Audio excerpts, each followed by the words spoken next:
Assalamualaikum warahmatullahi wabarakatuh. Innal hamdalillah nahmaduhu wa nasta'inuhu wa nastaghfiruh wa na'udzu billahi min shururi anfusina wa min sayyiati a'malina. May yahdihillahu fala mudilla lahu wa may yudlil fala hadiya lahu. Asyhadu an la ilaha illallah wahdahu la syarika lahu wa asyhadu anna Muhammadan 'abduhu wa rasuluhu amma ba'du. Fa inna khairal kalami kalamullah wa khairal huda huda Muhammadin sallallahu alaihi wasallam. Syarrul umuri muhdatsatuha wa kullu muhdatsatin bid'ah wa kullu bid'atin dhalalah wa kullu dhalalatin finnar. Alhamdulillah, pertama kita rafakkan syukur kita kepada Allah yang telah mengumpulkan kita dalam majlis ilmu, yang telah memberikan kita kekuatan dan kesihatan untuk berada dalam majlis yang penuh bermanfaat ini. Berdalilkan Rasulullah mengisyaratkan kepada kelebihan penuntut ilmu. Man salaka tariqan yaltamasu fihi ilman sahalallahu lahu tariqan ilal jannah. Barang siapa yang berusaha untuk menuntut ilmu, maka Allah akan permudah baginya jalan ke syurga. Dan itulah yang kita harapkan, kerana perjalanan kita memang sukar untuk masuk syurga. Jadi dengan adanya jalan-jalan dan ruang-ruang yang begini, kita teruskan usaha kita untuk menjadi penuntut ilmu yang terbaik. Dan bila kita berbicara menuntut ilmu, ya, ingat kita bukanlah macam imam-imam yang terbesar di zaman dahulu, ya, tetapi kena ada adab-adab menuntut ilmu, ya. Rasanya Syekh Dr. Kamilin Jamilin telah menerangkan beberapa ada adab menuntut ilmu. Kita lihat ianya amat penting bagi mereka yang bersungguh-sungguh, kerana menuntut ilmu itu nama lagi menuntut. Jadi dia kena bersungguh-sungguh baru dapat. Kalau tak, kita takkan dapat.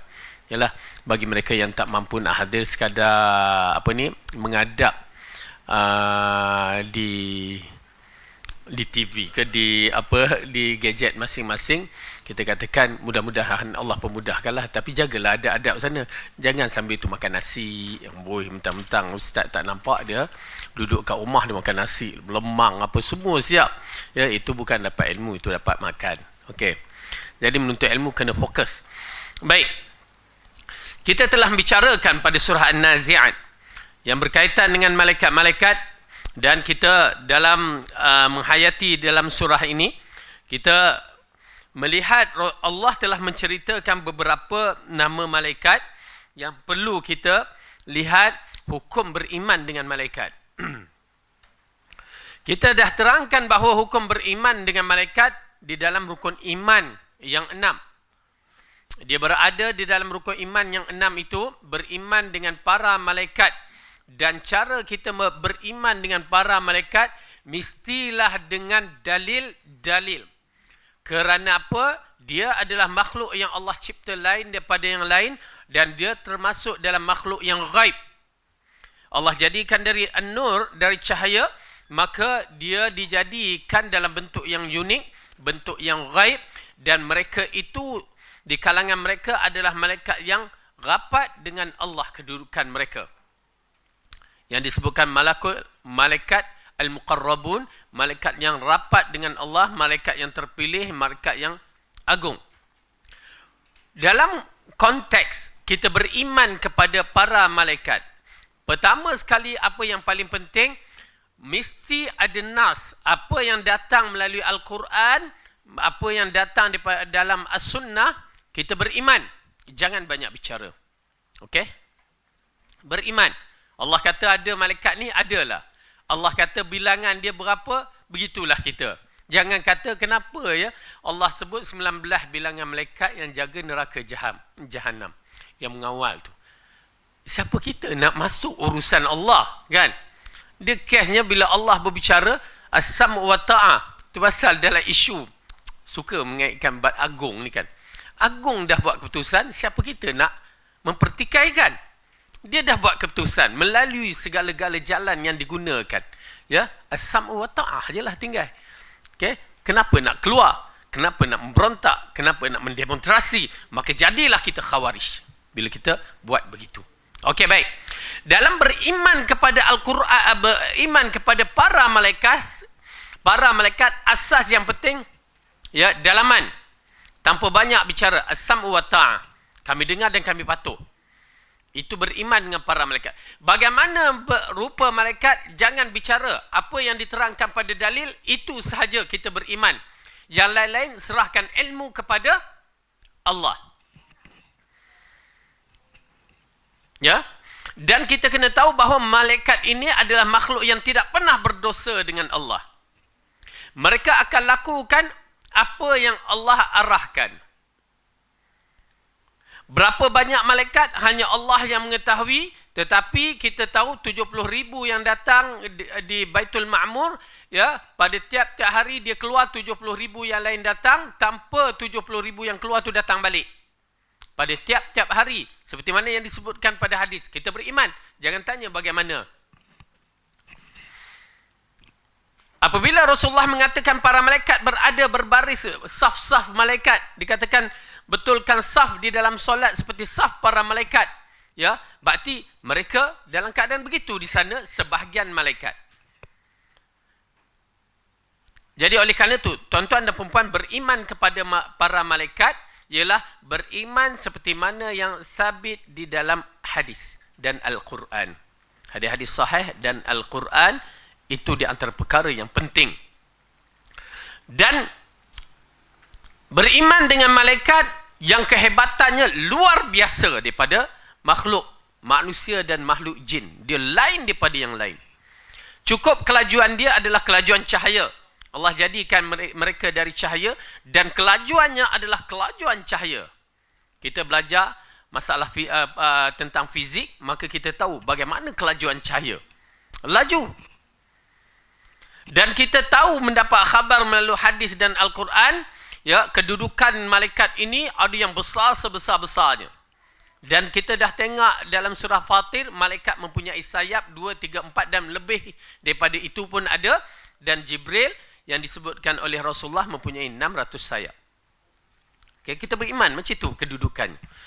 Kita beriman malaikat yang datang pada rahim ibu, ya, yang pada hari yang ke-120 apabila roh nak dimasukkan, ditetapkan 4 perkara. Kita beriman. Kita beriman malaikat yang datang di waktu tahajud di tengah malam meletakkan mulut dia kepada mulut pembaca Al-Quran. Kita beriman. Raqibun Atid, kita beriman. Jibril, Mikail, kita beriman. Malaikat maut, kita beriman. Sebelum datang malaikat maut, datang malaikat-malaikat, kita beriman. Itu je konsep kita. Baru iman kepada malaikat tu menjadi. Dan kita tahu Raqibun Atid yang menulis kebaikan dan keburukan kita ada di kiri kanan kita. Dan kita tahu malaikat yang ada di samping kita jika seorang tu tidur dengan berwuduk. Semua itu Allah telah terangkan dan Rasul telah terangkan. Dan jangan lebih daripada itu. Dan kita tak mampu untuk melihat malaikat. Datang seorang dia buatnya, kononnya ada malaikat yang terbang, dia tangkap gambar, cerita kartun. Tuan-tuan dan puan-puan, simple je. Benda yang tak boleh tengok, ya, termasuk dalam persoalan ghaib, maka kalau dikeluar, awal-awal kita katakan cerita kartun. Jangan excited sangat nak share benda-benda yang begitu. Apabila seorang hamba Allah tu dia kata, "Ustaz, dengar Ustaz, dekat kawasan kubur bunyi orang mengilai, menjerit, kena azab kubur." Sedangkan Rasulullah kata, kalaulah anak Adam ni mendengar, berarti anak Adam tak mampu untuk mendengar, ya, jeritan ahli kubur, tak mampu. Dua makhluk ini tak mampu. Manusia dan jin tak mendengar apa yang dijeritkan oleh ahli kubur. Kita tak mampu mendengar. Tiba-tiba ramai yang dengar. Ustaz, macam mana pandangan Ustaz? La ilaha illallah. Yalah, orang tak faham kan. Awal-awal kita kata, Rasulullah kata tak dengar, tiba-tiba orang boleh kata dengar. Siapa mereka? Ya, kita beriman dengan Rasul. Di situ datang, oh ya ke? Literally dia delete kan. Okey. Jadi benda-benda yang begitu berlandaskan keimanan, dalil-dalil daripada Al-Quran dan As-Sunnah. Baru jadi. Itu pasal bila kita membicarakan persoalan mati, orang dah mati itu lain. Dia mesti ada dalil daripada Al-Quran dan As-Sunnah. Kerana kehidupan dalam perut bumi tak sama dengan kehidupan di atas bumi ini. Lain sangat-sangat. Okey, baik. Jadi, pada ayat ni kita melihat beberapa malaikat dan kita cuba tengok di dalam Al-Quran beberapa malaikat yang disebutkan. Di antaranya yang disebutkan dalam Al-Quran, nama-nama malaikat yang masyhur ialah malaikat Jibril dan Mikail. Ya, yang disebutkan dalam surah Al-Baqarah. Bahkan setengah ulama mengatakan ada beberapa yang wajib kita ketahui. Kita katakan kenalah tahu sedikit sebanyak tentang malaikat ni. Jangan tak tahu terus. Paling kurang kita tahu malaikat maut tu, alhamdulillah. Ini malaikat maut pun dia tak tahu, kan? Baik. Di antaranya yang disebutkan dalam surah Al-Baqarah, dalam ayat yang kita teruskan sebut dua malaikat yang mereka orang kafir Quraisy tak suka tu. Ayat ke-98 surah Baqarah.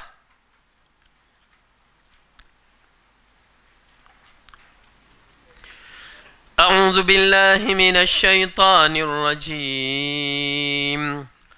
Man kana aduwwan lillahi wa malaikatihi wa rusulihi wa Jibril wa Mikala fa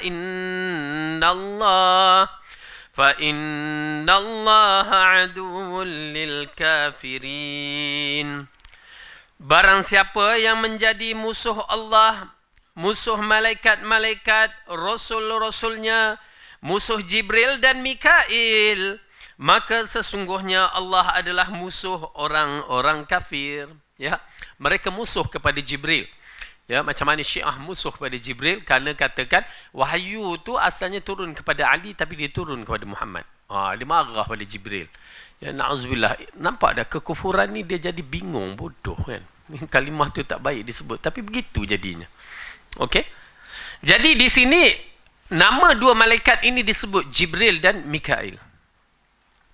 Okey, dan mereka ada peranan masing-masing dan dikatakan empat malaikat ini adalah malaikat yang terbesar, Jibril, Mikail, Israfil dan satu lagi malaikat maut. Okey, tak apa. Sebelum kita melangkah lagi kita tengok lagi. Kemudian disebutkan lagi sebelah surah ini pada ayat 102 tu, ya. A'udzubillahi minasyaitonir rajim. واتبعوا ما تتلو الشياطين على ملك سليمان وما كفر سليمان ولكن الشياطين كفروا يعلمون الناس السحر وما أنزل على الملكين ببابل هاروت وماروت وما يعلمان من أحد حتى يقولا إنما نحن فتنة فلا تكفر. Dan mereka mengikuti apa, yakni kitab-kitab sihir yang dibaca oleh syaitan-syaitan pada masa kerajaan Sulaiman. Dan mereka mengatakan bahawa Sulaiman itu mengerjakan sihir. Padahal Sulaiman tidak kafir, tidak mengerjakan sihir. Hanya syaitan-syaitan itulah yang kafir mengerjakan sihir. Mereka mengajarkan sihir kepada manusia dan apa yang diturunkan kepada dua orang malaikat di negeri Babil, iaitu Harut dan Marut. Sedangkan keduanya tidak mengajarkan sesuatu kepada seorang pun sebelumnya. Melainkan dia mengatakan sesungguhnya kami hanya cubaan bagimu. Sebab itu janganlah kamu kafir. Okey. Jadi dalam ayat ni disebutkan dua malaikat, Harut dan Marut. Okey. Bila kita sebut Harut dan Marut, berhati-hati. Ya, kerana dalam cerita Harut dan Marut banyak Israeliat punya cerita. Jadi kita banyak tawakuf dalam bab ini. Tetapi dua malaikat ini Allah nampakkan. Ya, kalau kita nak, maksudnya dinampakkan, ya, itu khas Allah akan khabarkan, terutama macam Rasulullah, malaikat yang muncul, ya, Jibril muncul dalam bentuk Dihya Al-Kalbi. Okey. Cuma dalam bab ini satu lagi, masyarakat kita berhati-hati jangan dijadikan Al-Quran sebagai tempat istihza. Dia nak cerita Harut dan Marut tu kan, dia mula menjadikan Karut Marut kan. Jangan, kalau niat begitu berdosa. Ya, memanglah kalimah tu disebut dalam bahasa kita Karut Marut kan. Tetapi jika dia dikaitkan dengan nama dua malaikat, kerana ia adalah nama malaikat dan disebut dalam Al-Quran, jangan dipermainkan. Okey? Jadi ini di antara dua malaikat yang disebutkan lagi, disebutkan oleh Allah. Kemudian kita melihat di antara sebutan Allah tentang malaikat-malaikat ini, ya, dalam surah Ali Imran Ayat yang ke-124.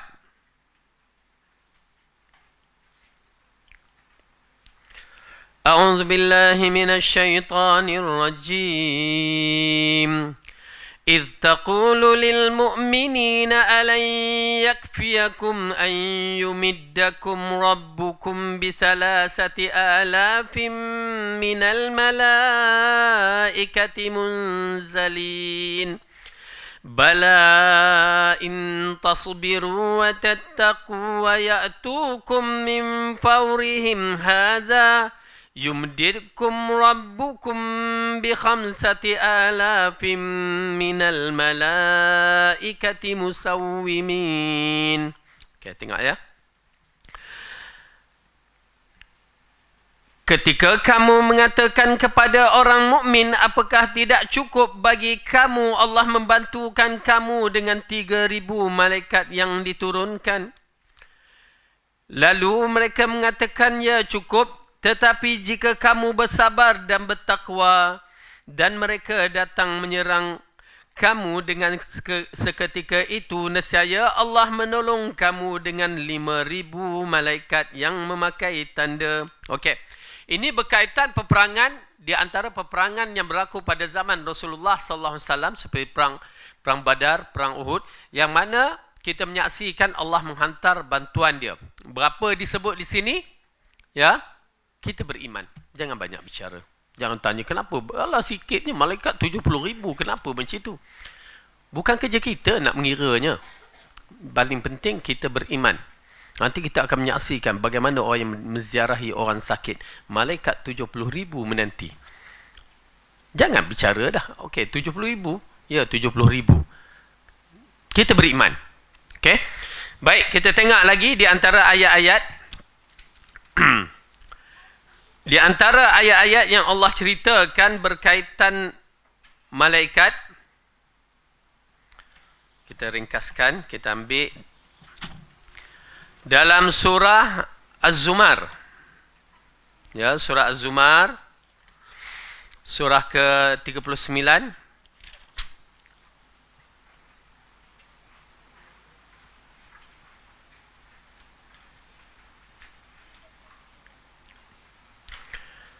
Ayat yang ke-71 kita boleh ambil.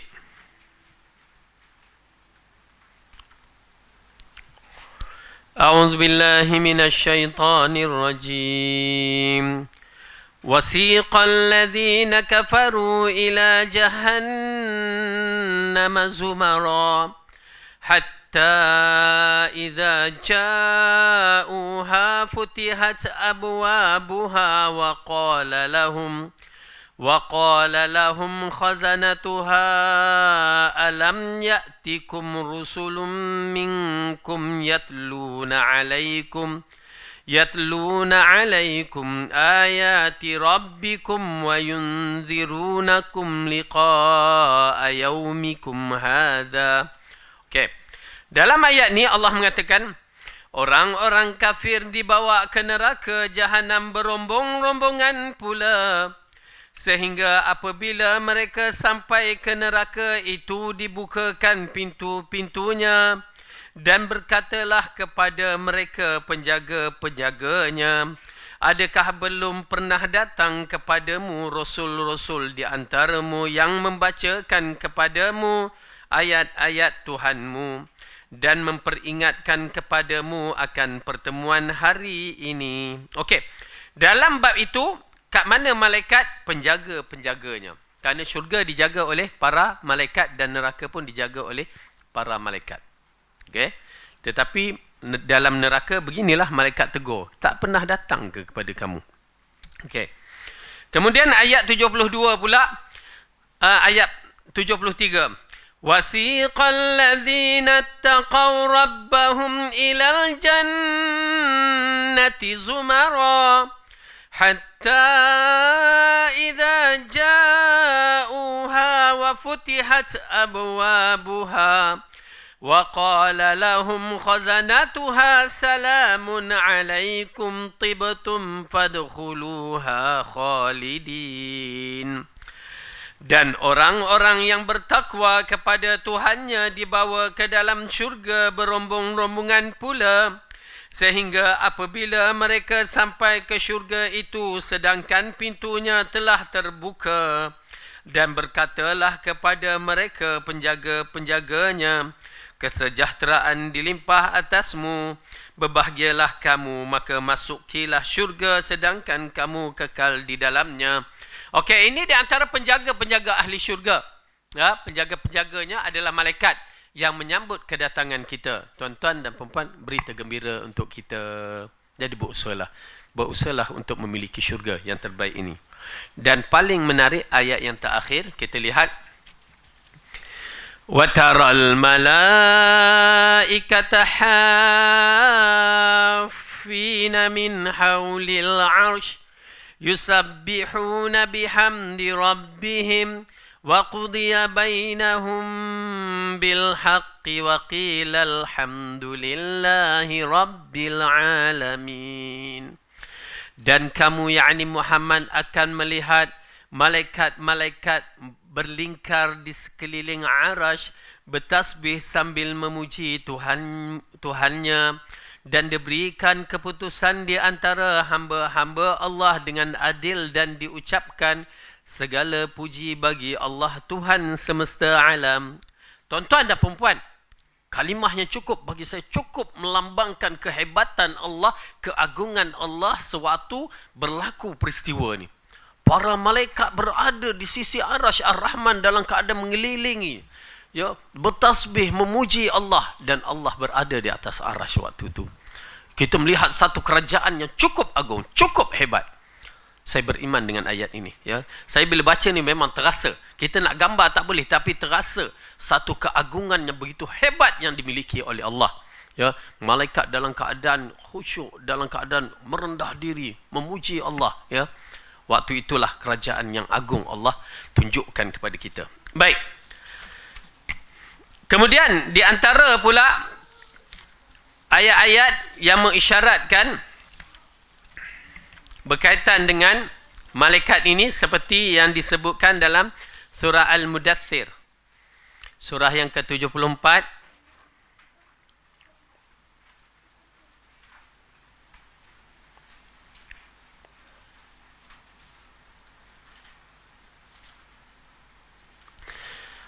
Muka surat 576. Okey. Ayat yang ke-26 kita mulakan. A'udzu billahi minasyaitonir rajim. Sa'uslihi saqar wa ma adraka ma saqar la tubqi wa la tadhar lawahatul lil bashar 'alayha 19 وما جعلنا أصحاب النار إلا ملائكة وما جعلنا عدتهم إلا فتنة للذين كفروا ليستيقن الذين أوتوا الكتاب ويزداد الذين آمنوا إيمانا ولا يرتاب الذين أوتوا الكتاب والمؤمنون وليقول الذين في قلوبهم مرض والكافرون ماذا أراد الله بهذا مثلا كذلك يضل الله من يشاء ويهدي من يشاء وما يعلم جنود ربك إلا هو وما هي إلا ذكرى للبشر. Aku akan masuknya ke dalam neraka Saqar. Tahukah kamu apa neraka Saqar itu? Saqar itu tidak meninggalkan dan tidak membiarkan. Neraka Saqar adalah pembakar kulit manusia. Di atasnya ada 19 malaikat yang menjaga. Tuan-tuan dan perempuan, ya, agak menarik, ya. 19. Kenapa tak 20? Kalau kita nak bercakap, kenapa tak 20? Orang kita nak genapkan round finger macam tu. Kenapa tak 20? Itu kaedah kita. Kaedah kita bila 19, cukup kita beriman. Itu pasal bila nama Allah 99, ada pula yang na'udzubillah, ya, kalau kita sebut pula tak baik. Tapi itulah perangai dia tu, nak cari yang ke 100. 99 tu cukup lah. Jangan nak cari yang satu. Allah tak sebut. Dia duk sibuk. Ada golongan ni, dia sibuk dengan satu tu. Sedangkan Allah suruh 99 tu kita beriman dan beramal. Kalau nak masuk syurga, dia sibuk dengan satu tu. Lepas tu tak jumpa. Lepas tu gila. Senang cerita. Jadi dalam ayat Al-Quran, bila Allah kata 19, jangan banyak bicara. Nampak tak? Al-Quran itu je kaedah. Kami beriman as-samu wa ta'ah. Allah punya cipta. Dia punya hal lah. Dia nak buat apa saja. Fa'alu lima yurid. Dia buat apa yang dia nak. Itu kita kena beriman. Kaedah beriman dengan Allah begitu. Bila kita tak percaya kepada Allah, kita mempertikai, maka berhati-hati. Bila kita mempertikaikan perbuatan Allah, ya, kita takut terjebak dalam kekufuran. Ini disebabkan diturunkan kepada golongan kafir Quraisy yang mana mempertikaikan. Kenapa 19? Kelakar pula. Na'udzubillah min syarr. Okey, Allah ceritakan di sini. Okey. Dan tiadalah kami jadi penjaga neraka itu melainkan dari malaikat. Okey. Dan tidaklah kami menjadikan bilangan mereka itu 19 tadi melainkan untuk jadi cubaan bagi orang-orang yang kafir, supaya orang-orang yang diberikan Alkitab menjadi yakin dan supaya orang yang beriman bertambah imannya. Nampak tak? Nombor yang ganjil 19 itu rupanya hikmah tang situ. Orang yang tak setuju dia akan kafir. Apa Allah bagi nombor 19? Itu kafir. Mempertikaikan apa kerja buat Allah. Itu pasal tuan-tuan dan perempuan, bila Allah mengatakan Ar-Rahmanu ala arsyistawa, beriman. Jangan banyak bicara, jangan mentakwil gini-gini. Beriman dahulu. Kerana orang yang pandai dalam bahasa Arab itu Rasulullah. Dan wahyu diturun kepada Rasulullah. Dia tak bicara, dia isbatkan, kita isbat. Habis cerita. Tapi bila kita mula mempertikaikan, na'udzubillah, berhati-hati. Ya, kita akan tergoncang. Iman kita akan bermasalah. Jadi kaedah ini amat penting bagi kita. Bila Allah kata 19, 19. Bila Allah kata malaikat ada sayap, ada sayap. Bila Allah kata begini, begini, begini. Apa juga yang berkaitan dengan urusan Allah, kita letakkan iman dahulu. Beriman dan kita cuba mengikut rentak iman para sahabat Rasulullah dan para sahabat. Maka di situ kita akan selamat. Iman kita, konsep beriman kepada rukun iman 6 perkara itu akan selamat. Kalau tak, kita mula memberi idea, mempertikaikan, berat akan menjadi, na'udzubillah, kita takut akan jadi kufur. Itu yang paling takut. Okey, Allah katakan lagi, supaya orang-orang yang diberikan Alkitab menjadi yakin dan supaya orang yang beriman bertambah imannya. Dan supaya orang yang diberi Alkitab dan orang mukmin itu tidak ragu-ragu. Dan supaya orang yang di dalam hatinya ada penyakit dan orang-orang yang kafir mengatakan, apakah yang dikehendaki oleh Allah dengan bilangan ini sebagai satu perumpamaan. Demikianlah Allah menyesatkan orang-orang yang dikehendakinya dan memberi petunjuk kepada siapa yang dikehendakinya, dan tidak ada yang mengetahui tentera Tuhanmu melainkan Dia sendiri, dan saqar itu tidak lain hanya peringatan bagi manusia. Okey, cantik. Bila Allah mengatakan begitu, orang yang masalah hatinya mempertikai. Kenapa perumpamaan yang begitu Allah bagikan? Tuan-tuan dan perempuan, kita akan menyaksikan dalam Al-Quran perumpamaan, berbagai perumpamaan yang kita rasa macam tak logik. Allah bagi perumpamaan lalat. Allah bagi perumpamaan nyamuk.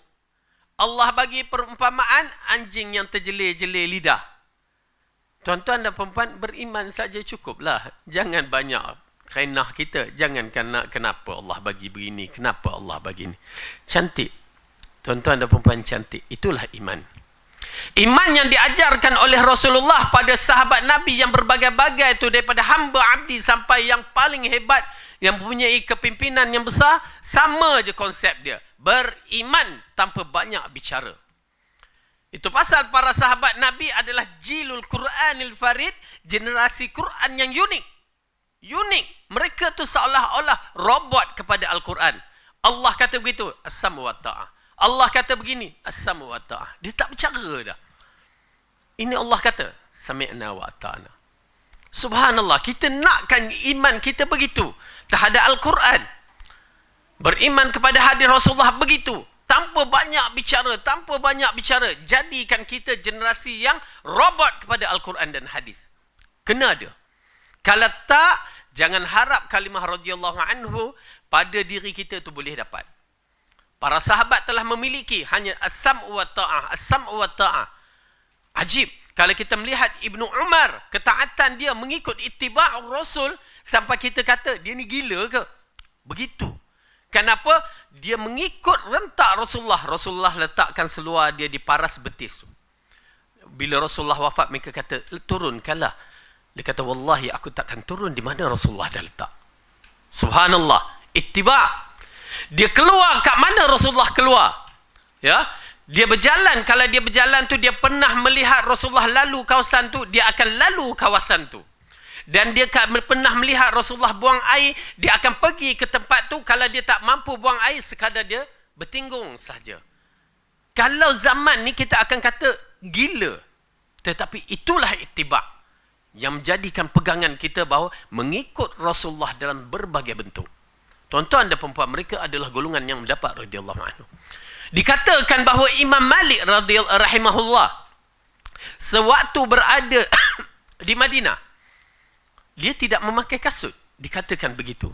Kerana apa? Dia mengharapkan di mana tapak kaki Rasulullah pernah kijak, dia mengharapnya kaki dia pun pernah mengijak di mana tapak kaki Rasulullah sallallahu alaihi wasallam.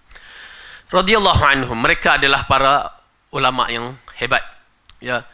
Dan kita perlu hidupkan iman dan ittiba' begitu terhadap Rasulullah sallallahu alaihi wasallam, terhadap Allah. Jadi tuan-tuan dan perempuan, ini di antara gambaran Allah ceritakan orang yang bermasalah, dia akan mempertikaikan hukum Allah. Tak setuju, tak apa, tak boleh. Tuan-tuan dan perempuan, letakkan Allah keadaan kedudukan yang tinggi, kedudukan yang besar dalam jiwa kita. Melebihi tuanku, daulat tuanku, ya, melebihi agung, melebihi. Kalau pada agung kita menghormati dengan penghormatan yang besar, kedudukan yang kita hormat, dan kita tidak boleh berbicara dengan biadab, ya, dan kita merasakan agung memang tinggi dalam jiwa kita. Bagi saya tinggi. Dia adalah pemimpin yang as-sam'u wa ta'ah dalam ketaatan. Itu yang saya kata, kalau agung mengarahkan saya berjalan dari selatan Malaysia ke utara Malaysia, saya akan patuh. Kerana dia pemimpin selagi tidak melanggar syarak. Ya. Kena patuh. Benda yang ma'ruf, saya akan patuh. Benda yang tak ma'ruf tu, kita akan tolak lah. Tapi, saya meletakkan agung adalah raja dan dia adalah pemimpin yang mesti kita taat. Akur. Kalau tidak, kita akan jadi khawarij. Simple je. Mana yang mengkritik, mana yang menentang, mana yang demonstrasi, berkata, berbicara, mempertikaikan, mereka adalah ciri-ciri khawarij. Ya. Beradab dengan pemimpin, adab dengan pemerintah. Itu dia. Ya, amat menarik. Saya amat menarik dalam bab ini, dan saya memang ialah agung, dulu yang maha mulia, kedudukannya tinggi bagi saya. Dan bila kita resapi, kita fikir balik, subhanallah kan, hari yang dalam seminggu kita tidak ada PM, lepas tu bila hari dipanggil seorang-seorang, tengok bagaimana mereka menghadap agung, lepas tu bila dibaca watikah satu persatu, ya, ucapan dijaga, cara berjalan tu, nak buka, nak penutup, semua ada. Ya, itu adab dengan agung. Betapa besar kedudukan agung, dan Allah lagi besar. Bila kita dapat menerapkan perasaan kehormatan kita pada agung, ya, kepada pemimpin kita, terapkan keagungan kita kepada Allah lebih daripada segala-galanya. InsyaAllah iman kita akan bertambah. Tuan-tuan dan perempuan, tengok, kalau tuan-tuan dan perempuan faham kaedah bertemu dengan agung dan kaedah bertemu dengan Allah, ya, kita akan merasakan iman itu akan diperbaharukan, bahawa Allah adalah segala-galanya. Keagungan milik Allah. Di situ datang kerinduan, kebanggaan kita bertuhankan Allah. Kita rasa bangga dan kita rasa kita akan mempertahankan Allah, mempertahankan agama kita yang mulia ini. Okey, baik.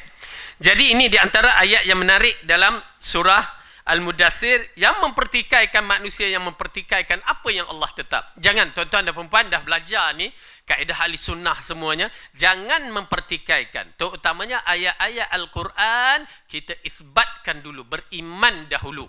Kemudian lihat penafsiran-penafsiran mengikut generasi yang terbaik, para sahabat tabi'in dan tabi'in. Ya, ikut rentak-rentak yang begitu, baru kita akan merasakan iman kita kuat. Iman kita bertambah dan kita yakin kepada Al-Quran. Ya, itu konteks beriman dengan Al-Quran penting. Ya, kerana ini kalam Allah. Beriman, letakkan dalam jiwa kita, Al-Quran itu besar kedudukannya. Tapi masalah kita tak nak letak, kita letak dunia lebih besar. Ya, na'udzubillah, syar. Baik, ala kulli hal kita masuk balik dalam surah ni. Kita mulakan balik. Demi malaikat-malaikat yang mencabut nyawa dengan keras, dan kita telah huraikan.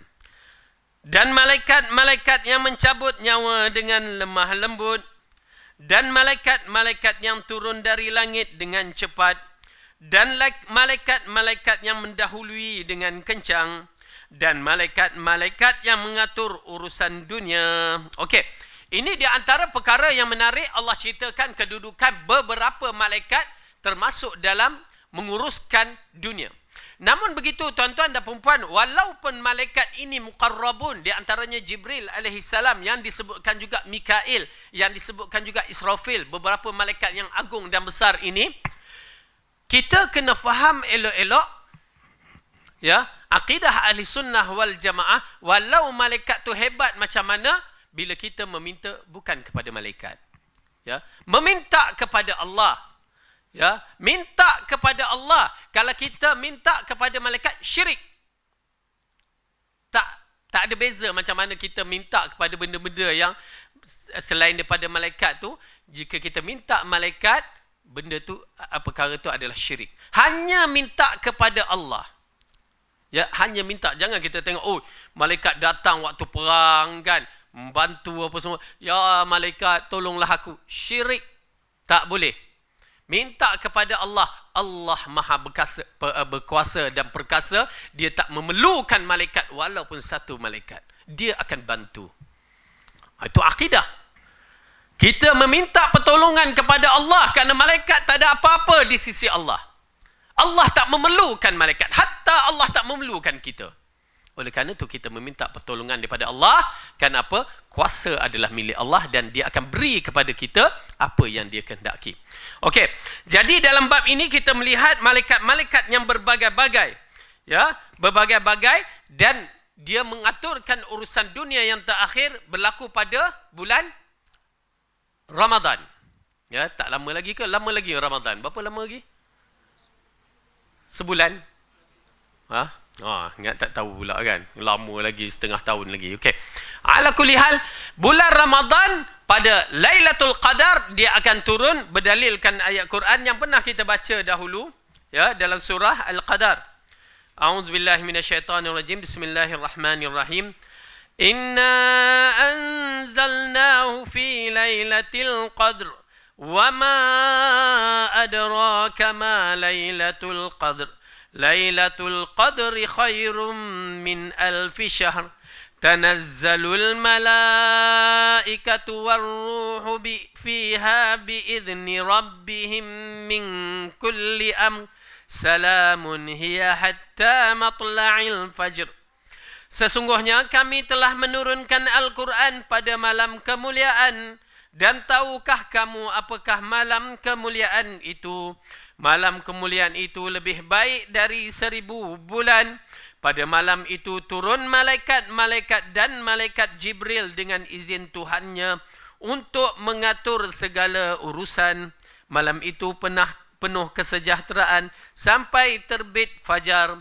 Dengan arti kata lain bahawa para malaikat, ya, para malaikat turun. Hatta Jibril selepas wafat Rasulullah SAW dia tidak turun, melainkan pada malam Lailatul Qadar, seperti mana yang ulama terangkan. Itu pun dengan biizni Rabbi, dengan izin Tuhan. Okey, cantik. Dalam ayat ini mengisyaratkan kepada kita, ya, bahawa malaikat-malaikat mengaturkan urusan. Bagaimana itu kita beriman sajalah, jangan bicara apa yang diatur, bukan kerja kita. Beriman, Allah arahkan malaikat menyusunkan apa yang ada di bumi. Subhanallah. Kemudian Allah mengatakan, okey. Dan malaikat yang mengatur urusan dunia.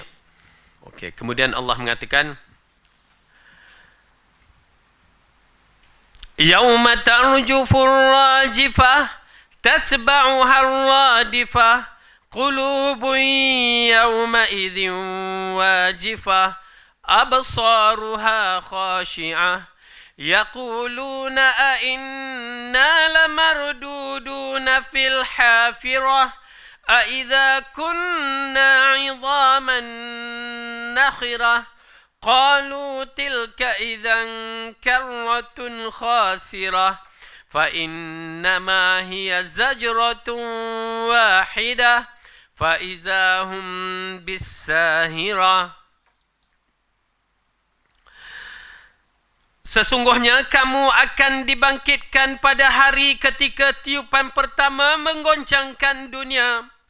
Tiupan pertama diiringi oleh tiupan kedua. Hati manusia itu pada waktu itu sangat takut. Pandangannya tunduk. Orang-orang kafir berkata, apakah sesungguhnya kami benar-benar dikembalikan kepada kehidupan yang semula? Apakah akan dibangkitkan juga apabila kami telah menjadi tulang belulang yang hancur lumat? Mereka berkata, kalau demikian itu adalah suatu pengembalian yang merugikan. Sesungguhnya pengembalian itu hanya dengan satu kali tiupan sahaja. Maka dengan serta-merta mereka hidup kembali di permukaan bumi.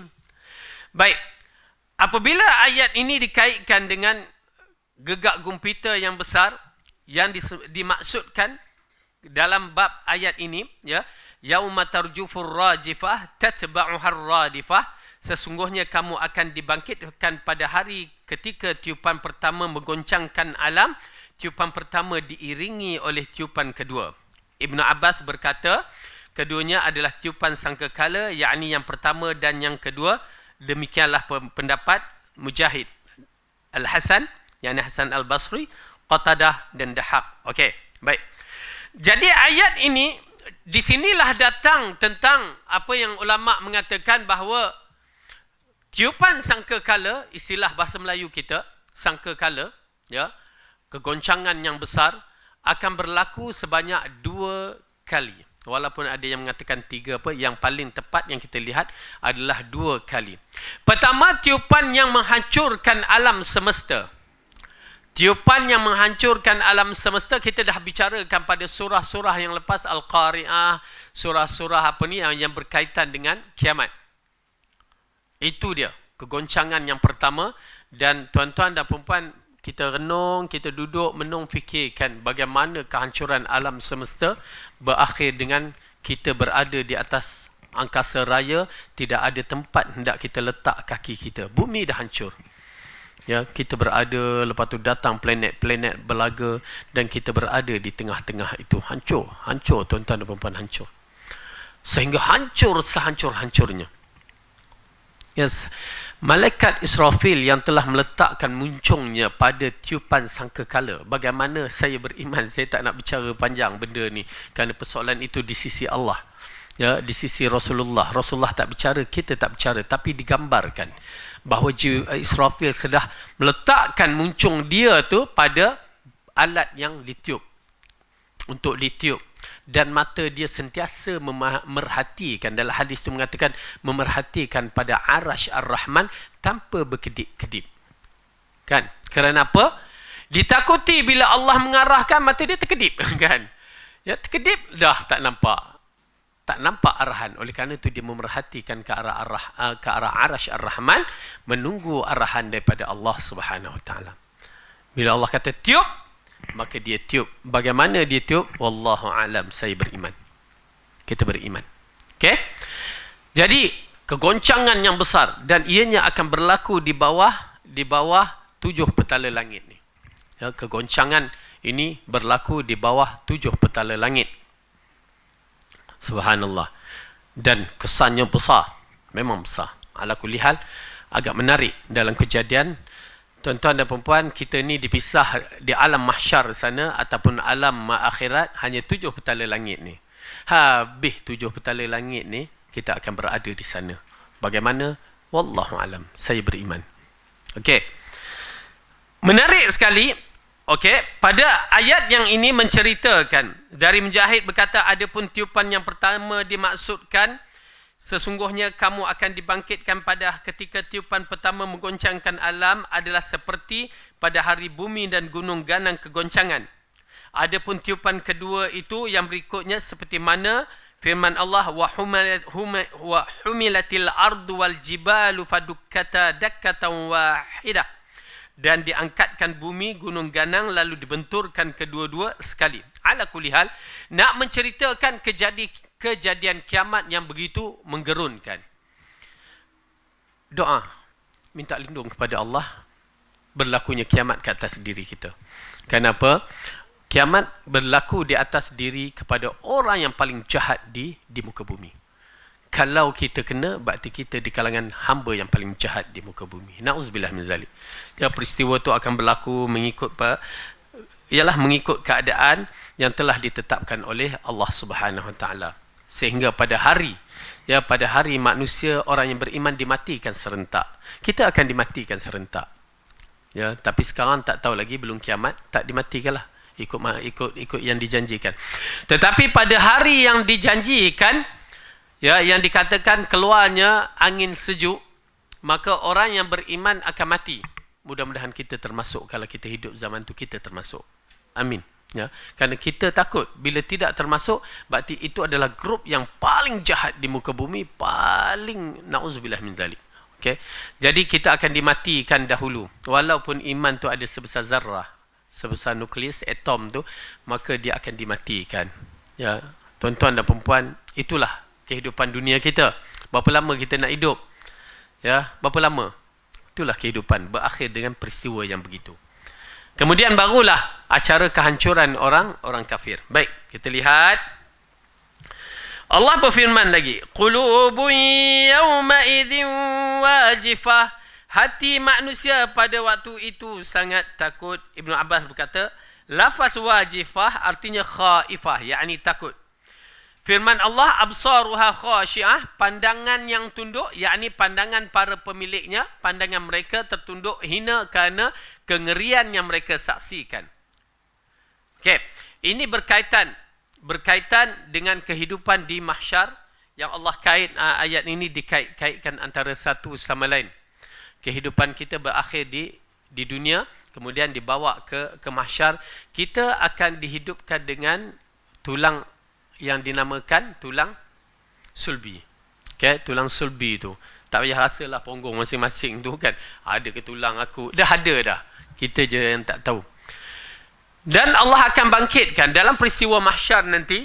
Ya, sebelum kita berkumpul di mahsyar. Mahsyar ni adalah padang. Satu padang yang mana berwarna putih. Di dalam riwayat yang lain mengatakan berwarna keperak-perakan. Silver. Okay. Dan tidak ada pokok ataupun bukit ataupun lembah. Tak ada. Dia sekata sahaja. Kalau ada bukit, dia menjadi satu tanda. Orang akan, tu tanda bukit. Maka mereka boleh pusing-pusing. Tapi tak ada. Oleh kerana tu, manusia berkumpul tau. Takut. Nak ke sana takut. Sana takut. Pada hari itu. Ya, pada mahsyar. Okey, sebelum itu, sebelum dijadikan kita, maka Allah jadikan kita daripada tulang sulbi ini, berlakulah sebelum berlaku tiupan sangkakala, Allah turunkan air hujan, ya, yang dikatakan hujan gerimis. Maka hujan gerimis inilah yang menghidupkan kita. Berlaku tiupan sangkakala yang kedua yang begitu lembut, akhirnya kita bangun. Ya, kita dibangunkan, semua para nabi dan umat-umatnya dibangun. Okey. Kemudian berlakulah satu teriakan yang kuat, satu tempikan yang kuat, yang mana pengsan-pengsan, yang mana tak pengsan, itu di antara Allah berikan kelebihan. Hatta kita melihat Rasulullah SAW pun mengatakan dia pun pengsan. Lalu dia tersedar, lalu dia dapati Musa berdiri gagah di bawah Arash Ar-Rahman. Dia mengatakan, aku tidak tahu bahawa adakah Musa di kalangan orang yang terlepas dari pengsan disebabkan tepikan itu ataupun dia bangun dulu. Okey, nak menceritakan bahawa ada orang-orang yang terselamat dalam siri tempikan tu.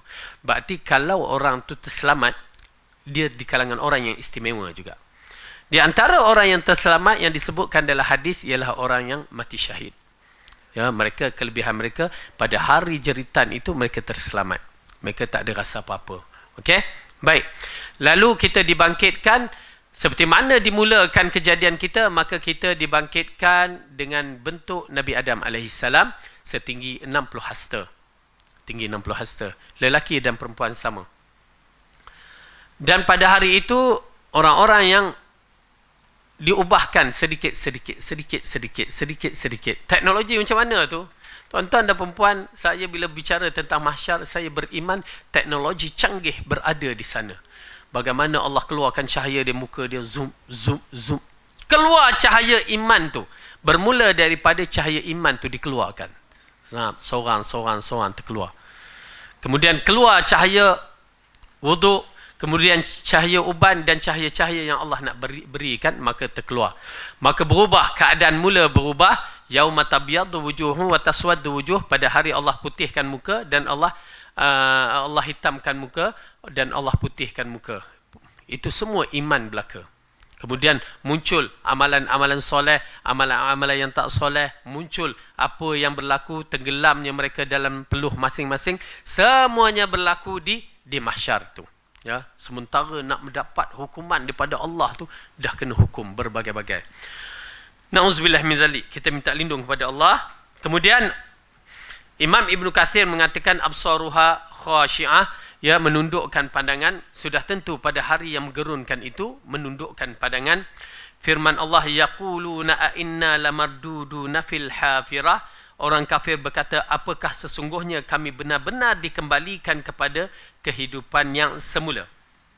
Orang kafir masih tidak beriman. Tapi kalau kita lihat kepercayaan mereka, mereka percaya kehidupan balik sebahagian mereka. Yang macam kepercayaan Hindu. Ya, Hindu percaya ada kehidupan. Tetapi kehidupan itu bukan alam akhirat. Dia muncul selepas beberapa ratus tahun, dia hidup balik di muka bumi ini. Dengan orang yang sama, bentuk yang sama, tapi zaman yang berbeza. Itu kepercayaan mereka. Dan kepercayaan orang-orang, wallahualam, orang Cina tu, dia percaya bahawa ada kehidupan sana yang mana kepercayaan itu tidak sama dengan kepercayaan kita beriman dengan kehidupan akhirat. Hatta kalau kita menyaksikan macam National Geographic bila dia buat galian-galian tu, dapati apa manusia zaman-zaman kuno dulu, di antaranya mereka jumpa apa dia? Manusia itu dikelilingi macam pembesar-pembesar, raja-raja dikelilingi dengan harta-harta. Ya, emas-emas, belian apa semua. Kerana kepercayaan mereka bahawa mereka akan hidup di tempat yang lain, mereka akan bawa harta-harta tu. Dengan arti kata lain, masyarakat zaman dahulu pun percaya, setengah golongan percaya akan kewujudan alam selepas kematian. Namun, kita sebagai seorang yang beriman, kita mengikut seperti mana yang diajarkan oleh Allah dan Rasul. Berbeza, kefahaman kita berbeza. Memang ada kewujudan alam akhirat. Tetapi cara mereka lain. Cara kita berpandukan kepada Quran dan Sunnah. Baru kita selamat. Kalau tidak, tuan-tuan dan perempuan, kita akan hadapi banyak masalah.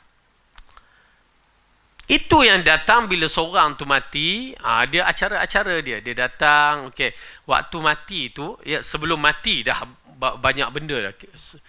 Sebelum kita tu mati pula. Sebelum seorang tu mati, kan, kita dah tahu orang tu nazak. Setengah masyarakat kita mulalah baca ni. Okeylah, kita katakan sebaik-baiknya doa untuk si mayat tu, si orang yang nak mati tu. Laqinu mautakum.